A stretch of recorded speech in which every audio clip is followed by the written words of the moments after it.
Welcome students. This is lesson number 10, Organs of Government of SS subject 9th standard, and I am Zainab Nalwala from LP Samani School.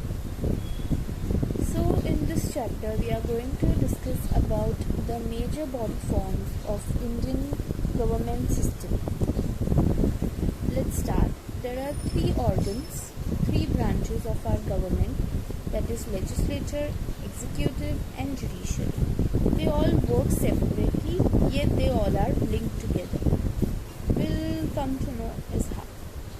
So there are three organs of government which have divided their tasks among themselves. That is, the legislature makes the law, executive implements the law, and the judiciary interprets the law. Interprets means that judiciary takes care that if the law is followed properly or not. The next is Government of India, divided into three parts in detail.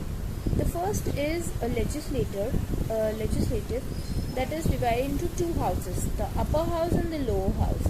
Upper house is called Rajya Sabha and lower house is called Lok Sabha. Moving on, the next is executive. The three main persons and their council of ministers which take care of things if they are being followed properly or not. That is President, Vice President and Prime Minister. They take care of things to be done according to the law made by the legislature.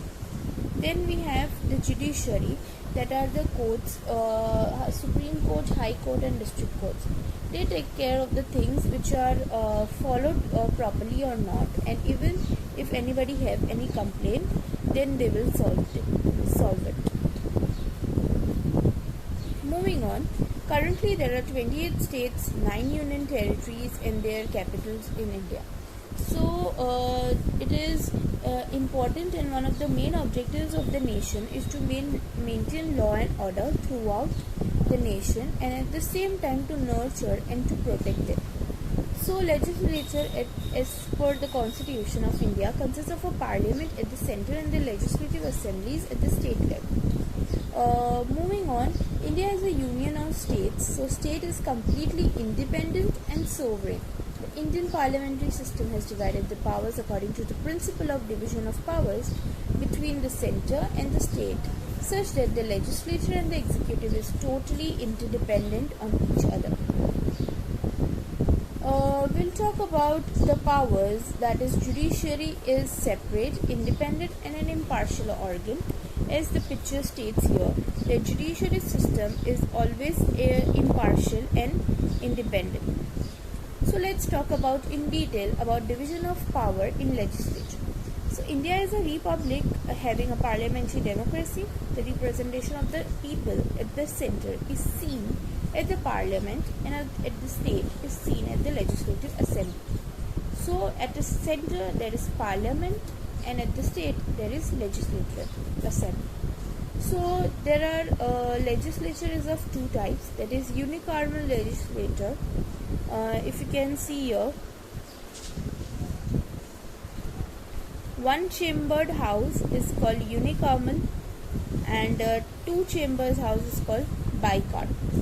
Okay, so we have bicameral, that is we have upper house and lower house, Rajya Sabha and Lok Sabha. At the state level also we have two houses, legislative assembly and legislative council. So states like Bihar, Uttar Pradesh, Maharashtra have legislative council. Some states have only assemblies, some states have councils too.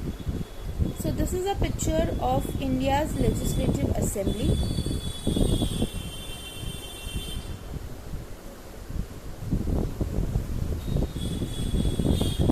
Moving on, this is a picture of legislative council where people meet and work. Now, as we all know that this is the Indian Parliament, we'll move further in our topic, that is the legislature at central level, that is Parliament.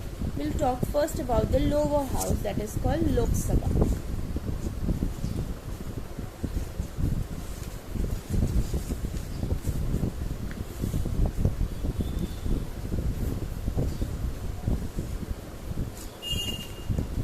So Lok Sabha is the lower house of the parliament. The members of the Lok Sabha are the representatives who are elected through direct election. There are 545 members and 2 members are selected by the Anglo-Indian community. Okay, so House of the People is called Lok Sabha and House of the State is called Rajya Sabha. And this is at the central level, and this is at the state level. We have Assembly Vidhan Sabha and Council Vidhan Parishad. Moving on, this is Rajya Sabha. So here at the Lok Sabha we have 545 members. Sorry, this is Lok Sabha. This is a picture of Lok Sabha. 545 members, and this is the detail of Anglo-Indian community. There are 2 members every time selected by President for the Anglo-Indian community. Moving on, President is a part of Lok Sabha and Rajya Sabha both. These are currently 2 Anglo-Indian person involved in our parliament. Okay, so this is how a bill is made. Okay, first the bill is introduced, then it is publication of gazette, then first reading, then committee will select it, then second reading, then third reading, then been in the house, and then president's assent, and then finally president assent means president have to sign it. Okay, then only it can be passed. Moving on, what is qualification required for a member of Lok Sabha? So he should be an Indian citizen. He should be of 25 years old age. He shouldn't hold any office of profit under Government of India. He should have his name in the electoral rolls of any part of the country. He shouldn't be of sound mind. He should be of sound mind. He should be a proclaimed criminal. He shouldn't be in debt. So these are the qualifications required for Lok Sabha.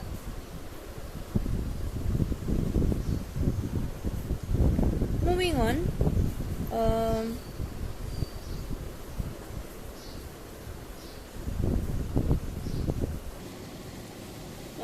so these are the qualifications required to be a member of the Lok Sabha.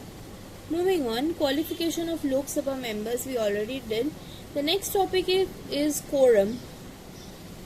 Quorum means when the number of members present in the House of a Parliament reaches the total number of the members should be 1/10. That is, out of 545 members, 55 should be present. Similarly, the minimum quorum of the Rajya Sabha is 1/10. That is, out of 250 members, 25 should be present. So the quorum is the number of members present in the House of the Parliament. So this is the difference between Lok Sabha and Rajya Sabha. Members of the Lok Sabha are directly elected. Here they are indirectly elected. The period of Lok Sabha is of 5 years. Here it is a permanent body, but 1/3 of its members keep on retiring every 2 years. Then here the maximum strength is different. Here the maximum strength is almost half of what is mentioned in Lok Sabha. It is more, Lok Sabha is more powerful. Okay, the House of People is more powerful than the Rajya Sabha. See, this is a picture of Lok Sabha. Okay, here there is a person sitting, which we will call a speaker of Lok Sabha.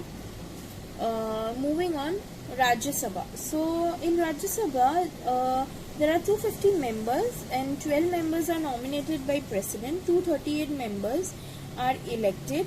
The Union Territories have been through a method of equivalent representation. Okay.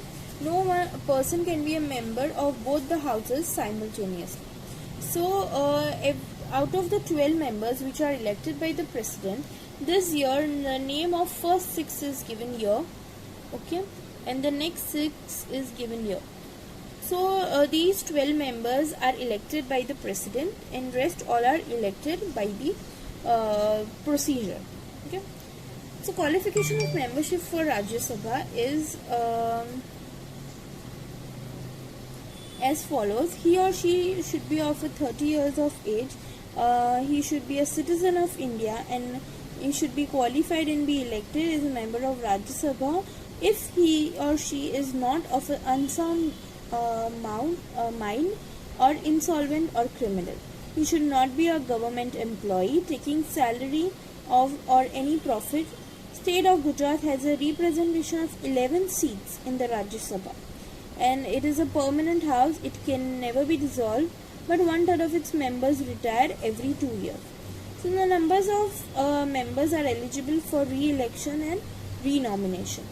Moving on, the next part is about this is the speaker. Okay, I know it's a funny picture, but this is the current speaker of Lok Sabha.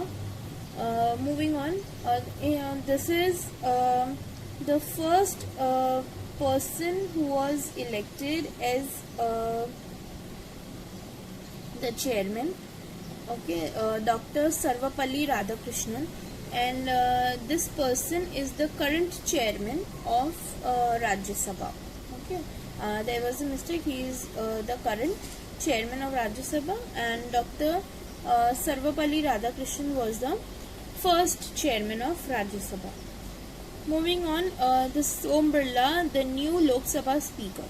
Now, what is the main function of the speaker? It is to see the proceedings of the Lok Sabha gets organized in a prescribed form, maintain discipline, order, dignity, and of these houses is the topmost function of any speaker. Moving on, the members of the Lok Sabha elect their speaker and deputy speaker from among themselves. The speaker presides over the session of the Lok Sabha and maintains the control and its function.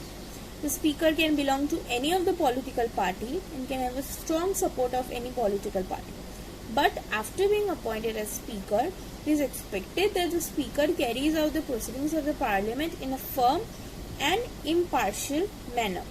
By gaining a majority of the numbers of the Lok Sabha on a resolution to remove the speaker, with this a speaker can be removed from his position by giving a 14 days notice period. Okay, he or she can be removed by the majority of the house. Okay, and he should be given a 14 days prior notice for this. All the speeches and criticism in the Lok Sabha are done by addressing the speaker only. Okay, they are not fighting with each other, but they all are presenting their ideas in front of the speaker. So he should have his own language in case he doesn't know English or Hindi. He can permit any of the member to speak in their own language. If any member of the Lok Sabha remains absent for continuous 60 days, that is 2 months, without informing the speaker, then his seat is declared as vacant. He is no longer considered to be a part of the Lok Sabha. So this is the first part of our video for lesson number 10. Thank you.